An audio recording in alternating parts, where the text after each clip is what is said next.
하박국 1장 1절에서 11절까지를 읽도록 하겠습니다.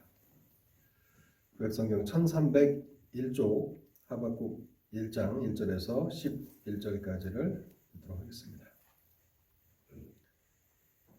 선지자 하박국이 묵시로 받은 경고라.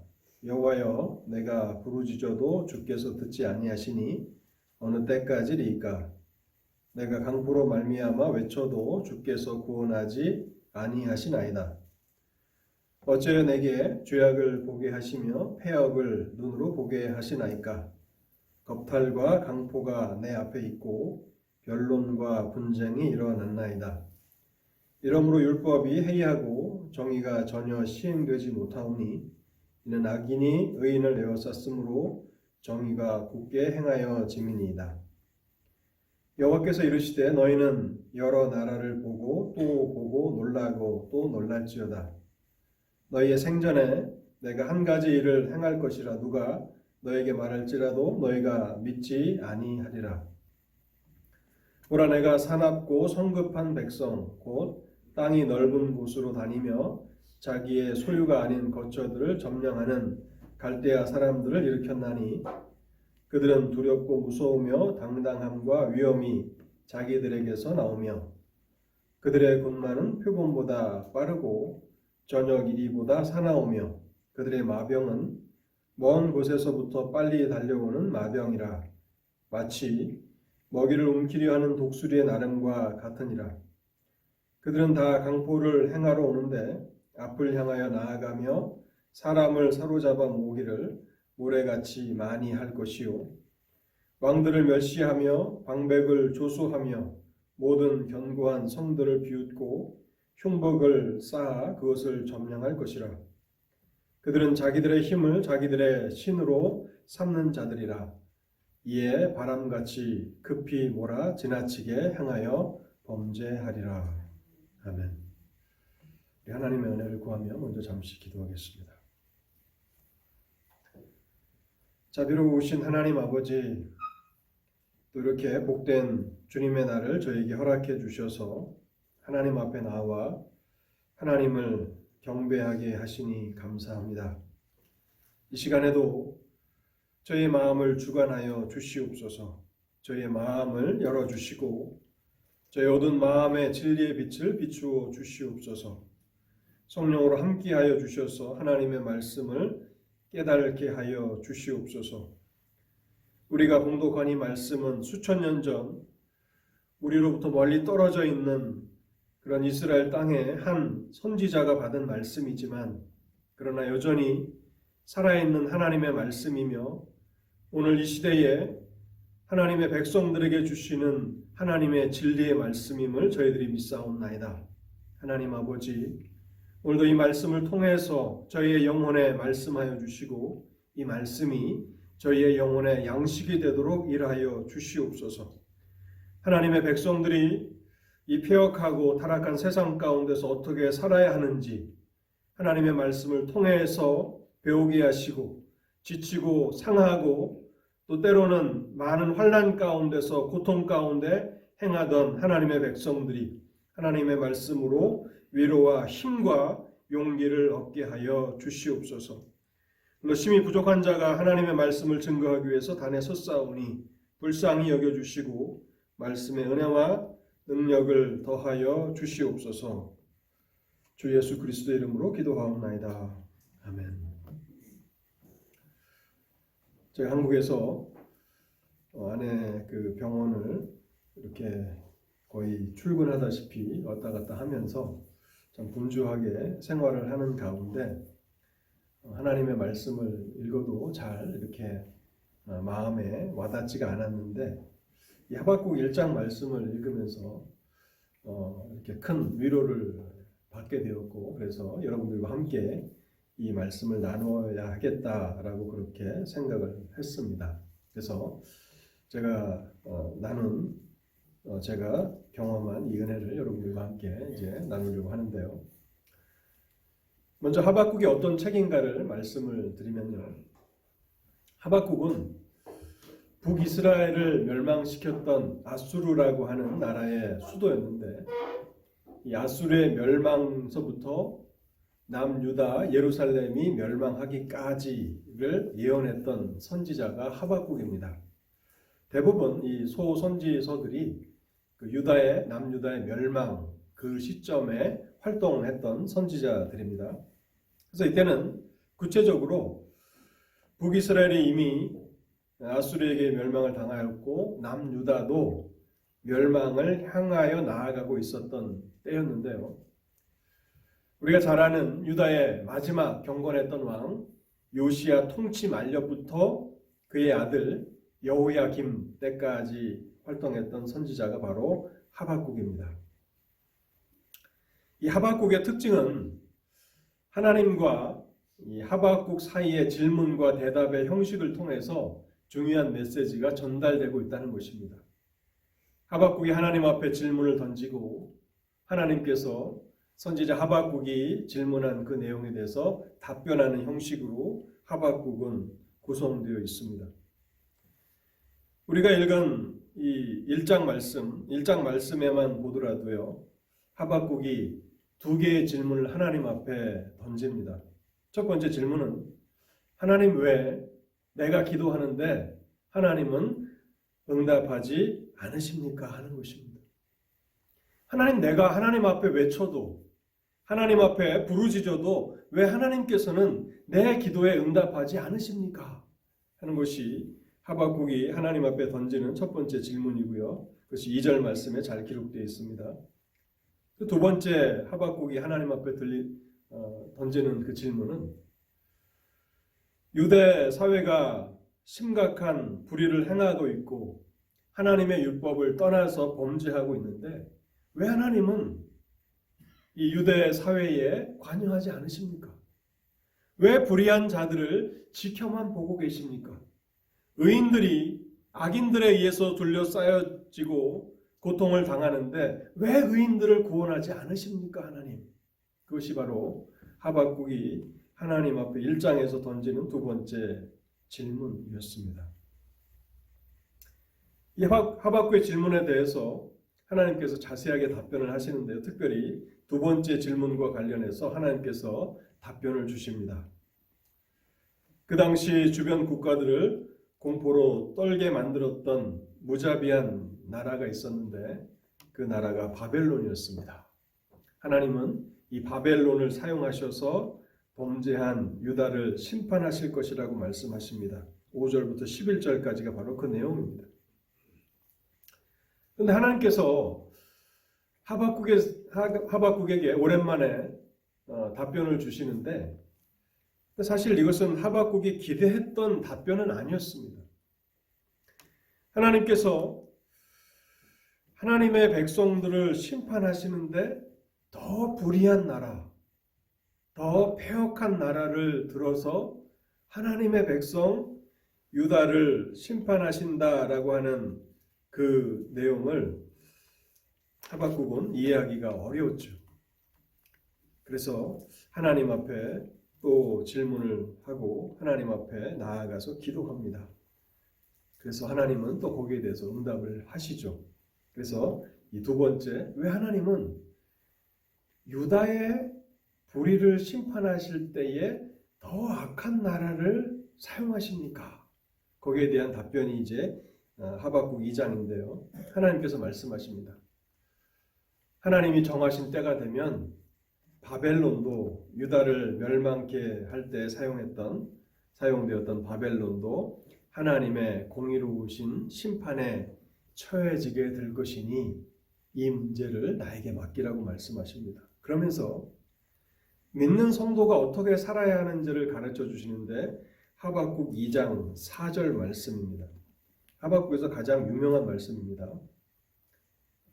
보라 그의 마음은 교만하며 그 속에서 정직하지 못하나 의인은 그의 믿음으로 말미암아 살리라. 여러분, 의인이 믿음으로 말미암아 살리라. 신약 성경에서 얼마나 강조하고 있는 그런 기독교의 중심적인 핵심 교리입니까? 이 말씀이 하박국에서 비록된 말씀입니다. 하박국의 이 말씀은 성경의 구원 교리의 핵심적인 말씀이죠. 그런데 이 기독교 구원의 핵심 교리가 구약에서부터 소개되고 있다라고 하는 사실을 우리는 주목해야 합니다. 의인들은, 하나님의 백성들은 불의한 시대를 살아갈 때에 하나님의 말씀이 성취되는 때를 기다리면서 그때까지 말씀을 신뢰하면서 믿음으로 살아야 한다는 것입니다. 그리고 이 말씀이 신약 성경 세 곳에서 인용되고 있는데 로마서, 갈라디아서, 히브리서에서 인용되고 있죠. 로마서가 어떤 책입니까? 갈라디아서가 어떤 책입니까? 히브리서가 어떤 책입니까? 기독교 구원의 핵심을 다루는 책이 아닙니까? 그 책들의 기초가 되는 말씀이 바로 구약 성경 하박국에 있다는 것을 우리는 잊지 말아야 합니다. 예전에 제가 학창 시절에 크리스찬 스쿨을 다녔는데요. 학교에서 무료로 성경을 나눠주는데 신약 성경과 시편만 있는 그 성경을 나눠준 적이 있었어요. 아마 여러분들도 기억하실 겁니다.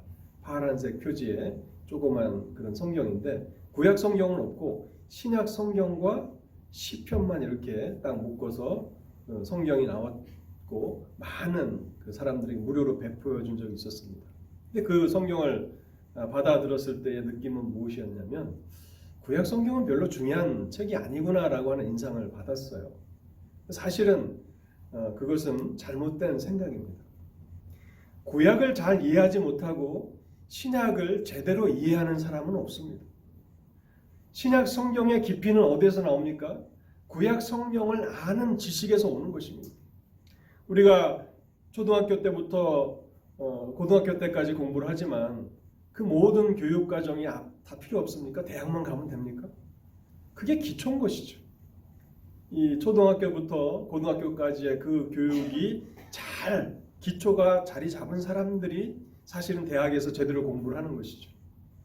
저는 이과에서 공부를 해서 수학을 많이 이렇게 공부를 했는데 신학교 가니까 수학을 쓸 일이 없어요. 그런데 사회과학 시간에 통계학을 공부하는데 문과 학생들이기 때문에 수학적인 기초가 없으니까 대학 수업이 진행이 되지 않았어요.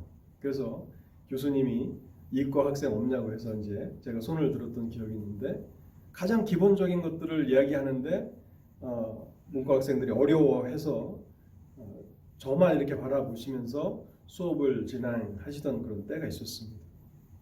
그런 것처럼 여러분 구약 성경이 우리의 신앙에 있어서 핵심이라고 하는 사실을 우리는 다시 한번 생각해야 하는 것이고 그래서 저는 이 하박국서를 여러분들과 함께 오늘 생각해 보려고 합니다.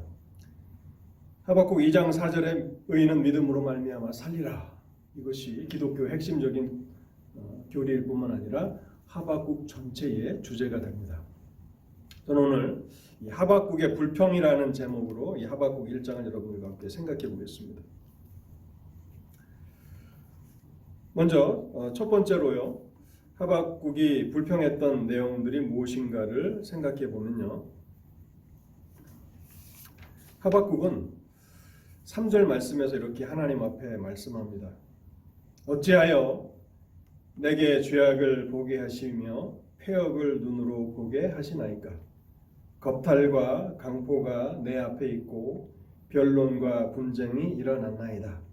이러므로 율법이 해이하고 정의가 전혀 시행되지 못하오니 이는 악인이 의인을 에워쌌으므로 정의가 굳게 행하여 짐이니이다. 하나님의 택하신 백성들이라고 하는 이 유다 나라가 하나님의 율법을 버리고 정말 무자비한 그런 불의를 행하는 그런 것들을 바라보면서 하박국의 마음이 고통을 당하고 있는 것입니다. 하나님 왜 불의한 이 세상을 보고만 계십니까? 하나님이 살아계시다면 왜 악인들이 횡행하는 것들을 지켜만 보고 계십니까? 왜 하나님 방관하십니까? 라고 하박국이 하나님 앞에 불평을 제기하는 것입니다. 하박국 당시 유대 사회의 불의함을 잘 보여주는 인물이 있었는데요. 그게 누군가 하면 유대의 왕 여호야김이라는 사람이었습니다.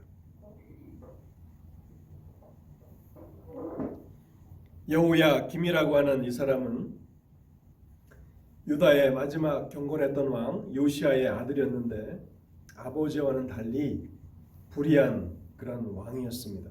그는 많은 악행을 저질렀는데 특별히 하나님의 말씀이 적힌 두루마리를 칼로 잘라서 화롯불에 태우며 하나님의 말씀을 멸시하였고, 또한 하나님의 말씀으로 조언해 주었던 많은 하나님의 사람들을 죽여서 무지한 피를 많이 흘린 것을 우리가 보게 됩니다. 예레미야 36장 22절부터 24절, 26절까지의 말씀인데요. 그때는 9째 달이라 왕이 겨울 궁전에 앉았고 그 앞에는 불피운 화로가 있더라. 여호디가 선호 쪽을 낭독하면 왕이 칼로 그것을 연하여 베어 화롯불에 던져서 두루마리를 모두 태웠더라. 선지자 예레미야가 하나님으로부터 받은 그 말씀이 적힌 두루마리를 왕 앞에 읽습니다. 그것을 낭독한 그 성경을 찢어서 화롯불에 태워버리는 악한 왕이 바로 여호야김이었습니다. 그리고 36장 26절에 보면요, 왕이 이렇게 명령합니다. 명령하여 선지자 예레미야를 잡으라 하였으나 여호와께서 그들을 숨기셨더라. 이 성경의 말씀을 하나님으로부터 받아서 기록한 예레미야를 잡으라. 예레미야를 잡아서 죽이려고 했죠. 근데 하나님이 이미 그를 숨기셨다고 기록하고 있습니다. 하나님을 두려움이 없었고 또 하나님의 율법을 버린 유대 사회 속에서 하박국과 같은 하나님의 사람들이 얼마나 큰 박해를 당했는가를 우리는 이 예레미야 36장을 통해서 보게 됩니다. 그때 선지자 하박국은요, 하나님 앞에 부르짖어 기도합니다. 하나님, 어찌하여 이 죄악들을 묵인하십니까? 하나님은 왜 우리 사회에 관여하지 않으시는 것입니까? 왜 지켜만 보고 계십니까? 의인들이 죄인들로 말미암아서 고난을 당하는데 왜 하나님 의인들을 구원하지 않으십니까? 이 4절 말씀에 보면요, 4절 하반절에 보면 이는 악인이 의인을 애워쌌으므로 라고 하는 말씀이 있습니다. 악인이 의인을 애워쌌다. 박해하기 위해서 한 사람의 의인을 둘러싸고 있는 악인들을 보십시오. 마치 영화나 어떤 뉴스 어떤 보면 한 사람을 둘러싸서 많은 사람들이 폭행을 가하는 그런 그림이지 않습니까? 여기에 대해서 하나님께서는 어떻게 하박국에게 답변하십니까? 하나님께서 말씀하시기를 하나님께서 불의에 대해서 방관하시거나 묵인하시는 것이 아니라고 말씀하십니다. 그것은 사실이 아니고 사실은 하나님께서 하나님의 백성들이 회개하고 돌아오기를 기다리고 계시는 것이라고 말씀하고 계시는 것입니다. 하나님께서는 이제 하박국에게 사랑하는 유다 백성들을 포악한 바벨론의 손에 넘기실 텐데 하나님께서 사랑하시는 백성들을 바벨론의 그 포악한 손에 넘기시기까지 그 백성들을 고난 가운데 두실 것인데 그 이유는 하나님의 백성들이 고난 가운데서 자신들의 잘못을 깨닫고 하나님께로 돌이키기를 원하시기 때문이라고 말씀하고 계시는 것입니다. 여러분, 이것은 하박국을 통해서만 주시는 말씀이 아니라요, 호세아 선지자를 통해서도 동일한 말씀을 주십니다. 호세아 5장 15절에 보면요, 하나님이 이렇게 말씀하십니다. 그들이 그 죄를 뉘우치고 내 얼굴을 구하기까지 내가 내 곳으로 돌아가리라. 그들이 고난을 받을 때에 나를 간절히 구하리라.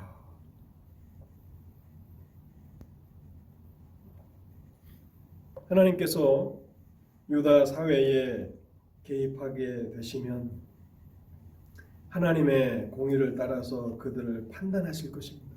그렇다면 그 불의한 일들을 저질렀던 죄인들은 하나님 앞에 하나님의 심판을 피해 나가지 못할 것입니다. 그래서 하나님께서는 그들에게 기회를 주시고 하나님께로 돌이킬 기회를 주시는 것입니다.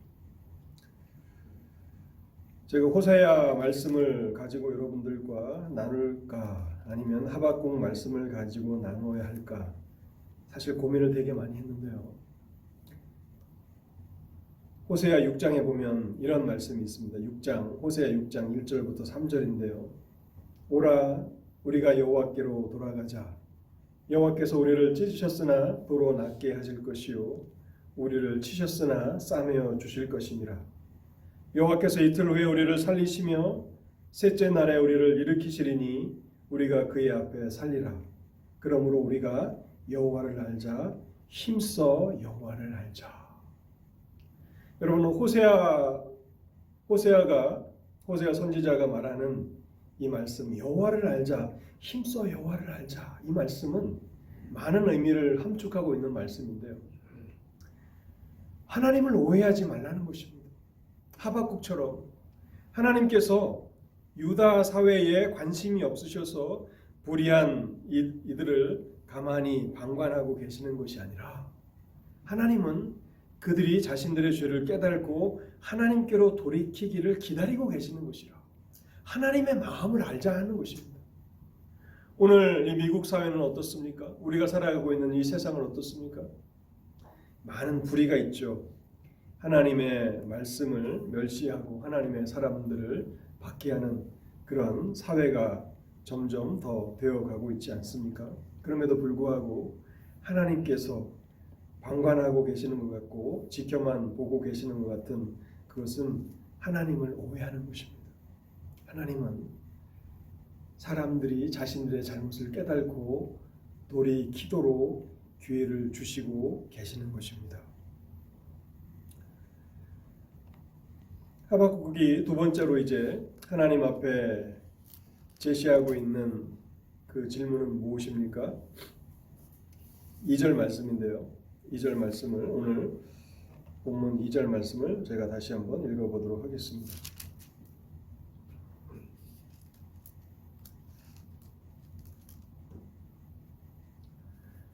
여호와여 내가 부르짖어도 주께서 듣지 아니하시니 어느 때까지리이까? 내가 강포로 말미암아 외쳐도 주께서 구원하지 아니하시나이다.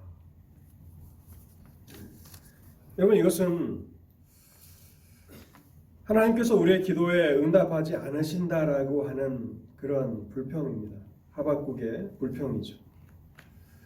우리가 신앙생활을 하면서 가장 많이 아마 경험하고 있는 그러한 경험이 아닐까 저는 생각을 해봅니다. 여러분들 하나님 앞에 기도하시는데 하나님께서 여러분들의 기도에 잘 응답해 주십니까? 많은 분들이 목사에게 찾아와서 그런 말씀들을 하십니다. 기도에도 하나님이 응답해 주시지 않습니다.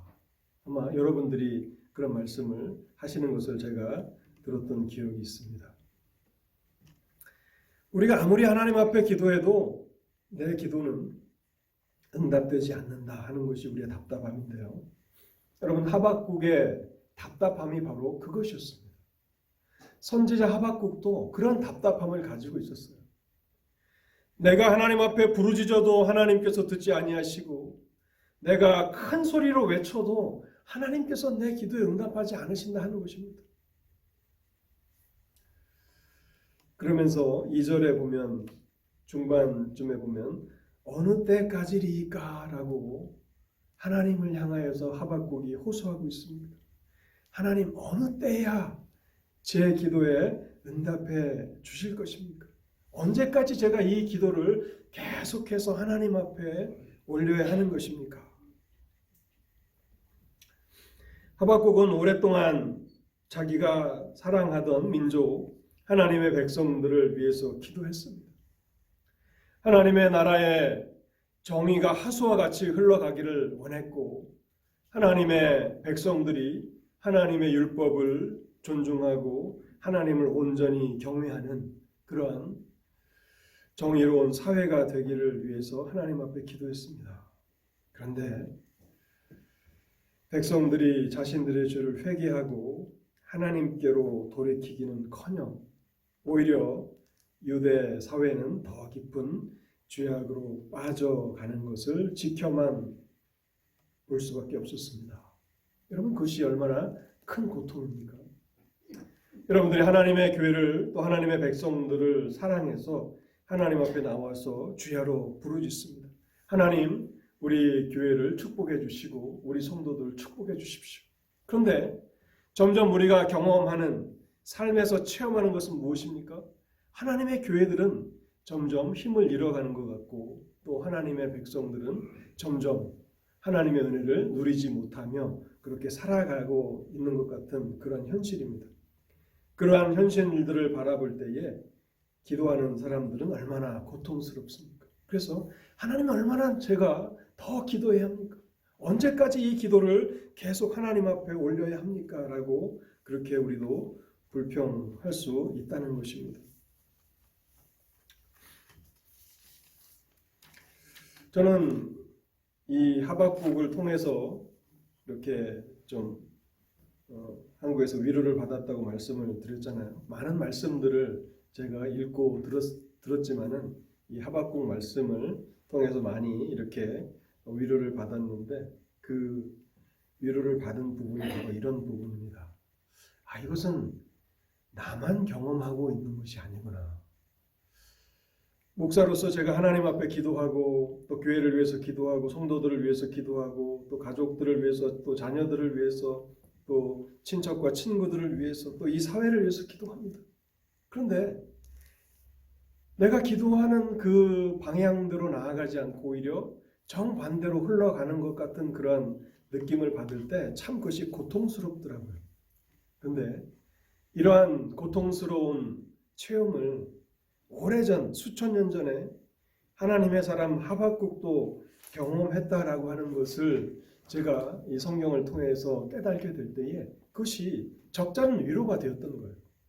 이것이 나만 경험하는 그런 독특한 경험이 아니라 하나님의 백성들이 공통적으로 경험할 수 있는 것이구나라고 하는 것을 생각하면서 위로를 받았던 것 같습니다. 특별히 강포를 인하여라고 하는 말씀을 주목해 보시기 바랍니다. 강포를 인하여, 강포로 말미암아. 2절에 보면 내가 강포로 말미암아. 강포라고 하는 것은 난폭하게 다루다, 학대하다 하는 그런 말입니다. 그 당시 권력자들이 무자비한 압제를 통해서 가난하고 힘없는 사람들을 그렇게 험악하게 다뤘다는 것이죠.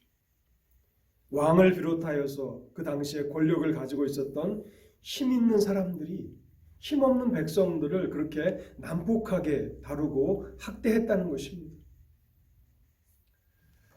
그래서 그 문제를 가지고 하나님 앞에 호소하지만 사실 하박국이 죽을 때까지 그 사회가 자신이 기도하는 것처럼 그렇게 정의로운 사회로 회복되는 것을 보지 못하고 죽게 되는 것이죠. 아무리 기도해도 그 사회는 나아질 기미가 조금도 보이지 않습니다. 여기에 대해서 하나님께서 어떻게 답변하십니까? 이 두 번째, 왜 하나님 내가 기도해도 하나님은 응답하지 않으시나요? 왜 하나님 내 기도를 듣지 않으시나요? 라고 하는 이 질문에 대해서 하나님이 어떻게 답변하십니까? 5절과 또 2장 2절에 보면요. 5절에 보면 여호와께서 이르시되 이 말씀은 얼마나 큰 위로가 되는 말씀입니까? 여호와께서 답변하십니다. 오랫동안 침묵하시는 것 같았는데 드디어 하나님께서 하박국에게 답변하십니다. 여호와께서 이르시되 2장 2절도 보시면요. 여호와께서 내게 대답하여 이르시되 하나님께서 살아계신 하나님께서 나의 기도에 대답하고 계시다고 말씀하고 있는 거예요. 여러분 우리가 은혜라고 하는 말을 많이 사용하잖아요. 그래서 사람에게도 은혜라는 이름을 붙이고 또 교회 앞에도 은혜라고 하는 이름을 붙인 교회들이 얼마나 많습니까? 여러분 은혜가 무엇입니까? 하나님이 나에게 답변하시는 것이 은혜입니다. 그것이 가장 큰 은혜가 아닙니까? 내가 하나님 앞에 기도하는데 하나님께서 나의 기도에 응답해 주시는 그것이 가장 큰 은혜가 아닐까 저는 생각합니다. 하나님은 하박국을 통해서 하나님이 어떤 분이신가를 알리십니다. 하나님은 응답하시는 하나님이세요.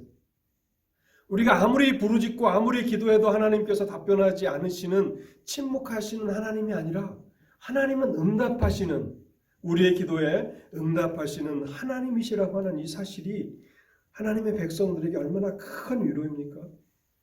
물론 하나님께서 우리가 원하는 시간에 우리가 원하는 대답을 주시지는 않습니다. 하박국도 이 응답을 받기 위해서 오랫동안 기다려야 했습니다. 그런데 하나님은 결국에는 응답하십니다. 하나님이 정하신 때에 하나님이 응답하십니다. 우리는 이 사실을 반드시 이 하박국을 통해서 배워야 하는 것이고요. 요한일서 5장 14절에 보면 이 진리를 아주 확고하게 강조해 주는 말씀이 있습니다. 그를 향하여 우리가 가진 바 담대함이 이것이니 그의 뜻대로 무엇을 구하면 들으심이라. 여러분 얼마나 엄청난 말씀입니까? 요한일서 5장 14절 얼마나 황금과 같은 다이아몬드와 같은 그러한 빛나는 우리의 보배로운 그런 말씀입니까? 그를 향하여 우리의 가진 바 담대함이 이것이니 기도하는 사람들의 담대함이라고 말씀합니다. 그의 뜻대로 무엇을 구하면 들으심이라. 여러분 우리에게 이런 담대함이 있습니까? 이런 확신이 있습니까? 우리가 하나님의 뜻대로 기도하면 하나님이 나에게 반드시 응답하신다라고 하는 이런 담대함이 있습니까? 우리는 성경 곳곳에서 이런 진리를 발견하게 되고 특별히 하박국을 통해서 하나님이 결국에는 우리에게 응답하신다라고 하는 이 진리를 발견하게 됩니다. 하박국이 우리에게 주는 교훈이 있습니다. 그것은요, 하나님께서 응답하실 때까지 인내로서 계속 기도해야 한다는 사실입니다. 하나님은 결국에는 우리의 기도에 응답하실 터이니 하나님께서 응답하실 때까지 기도를 중단하지 말고 계속 인내로서 기도해야 한다는 것입니다. 하박국의 기도의 특징은요, 그가 인내하면서 기도하는 사람이었을 뿐만 아니라 하나님의 성품에 근거해서 기도하고 있다는 사실입니다.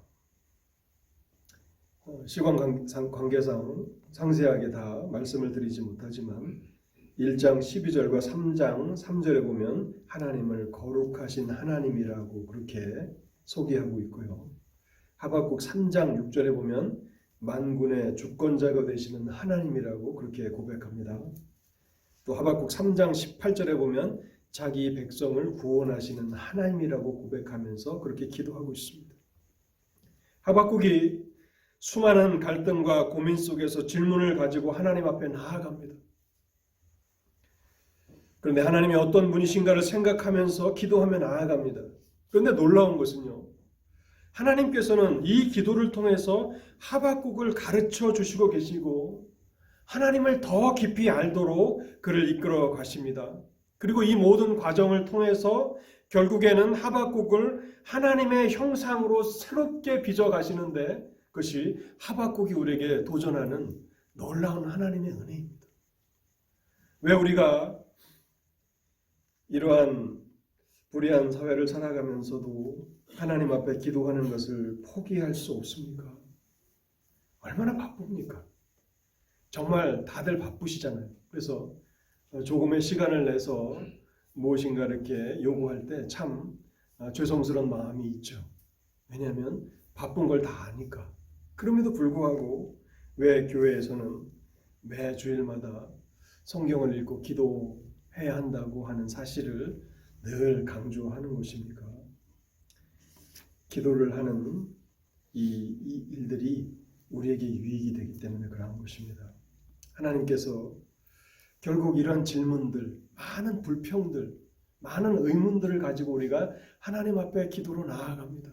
그러면 하나님은 우리를 가르쳐 주시고 하나님을 더 깊이 알게 하시고 이 기도를 통해서 우리를 하나님이 원하시는 사람들로 변화시키신다는 거예요. 여러분, 하박국은 1장에 보면요, 근심을 가지고 하나님 앞에 나아갑니다. 그런데 마지막 3장에 보면 어떻게 변해 있습니까? 하나님을 경배하는 사람으로 바뀌어져 있습니다. 근심했던 사람이 경배하는 사람으로 바뀌고, 또한 그는 두려움을 가지고 있습니다.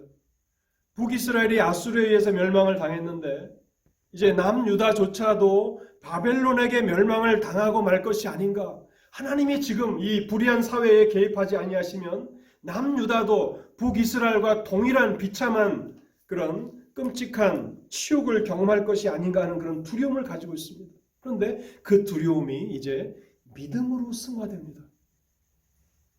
또한 하나님에 대해서 의심을 가지고 있었던 그가 이제 하나님을 신뢰하게 되고요. 그의 마음에 있었던 이 비통함이 하나님을 향한 감사와 찬송으로 변화가 되는데요. 하박국 3장 17절과 18절 말씀, 아마 여러분들 이 말씀이 하박국에 있는 말씀인가, 아마 그렇게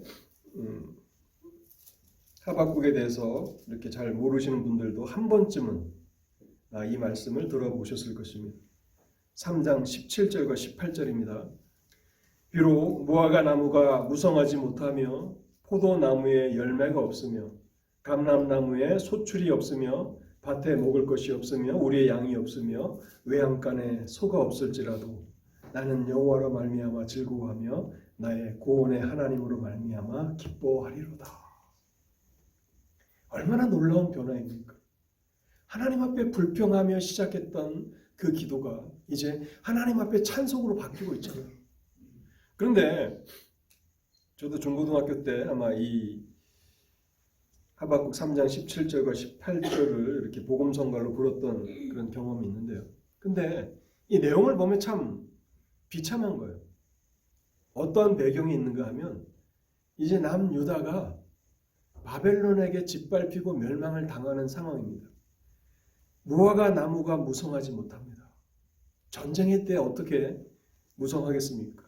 포도나무에 열매가 없으며 누가 농사를 지어서 포도나무에 열매가 있습니까?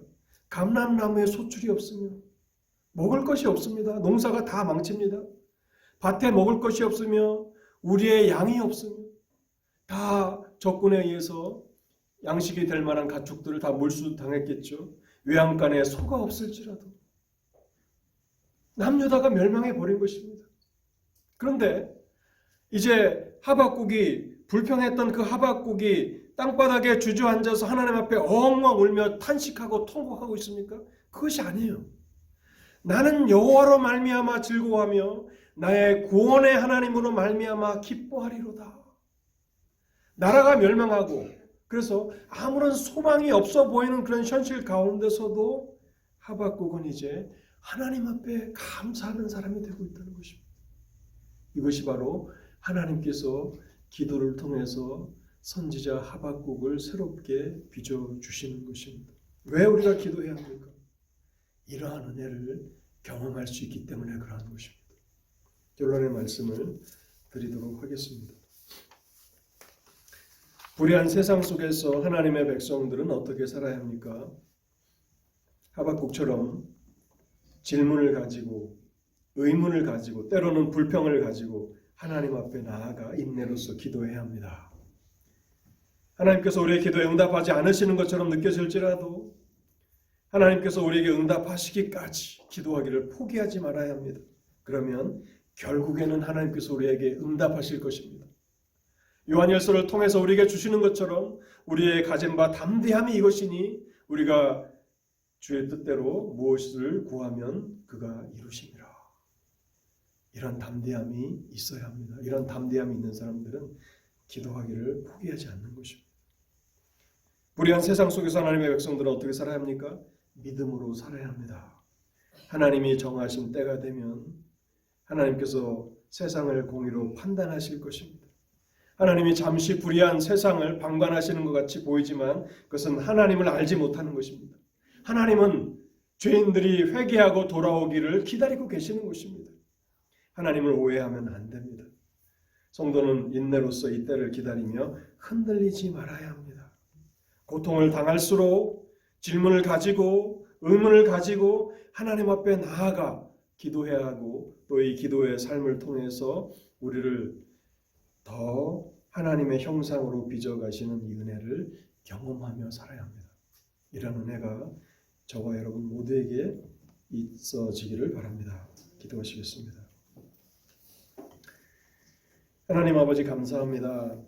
오늘도 하박국을 통해서 우리가 배워야 하는 진리가 무엇인가를 생각해 보게 하시니 감사합니다.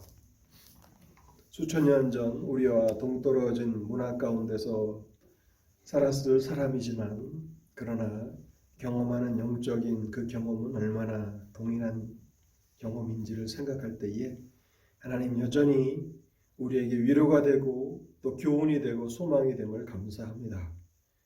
하박국이 멸망에 나아가는 남유다의 멸망을 바라보면서 때로는 통곡하며 때로는 불평하며 하나님 앞에 기도하며 그렇게 살아가면서 그가 놀라운 자신의 그런 내면의 변화들을 경험하면서 하나님의 은혜를 그가 체험했던 것을 생각합니다.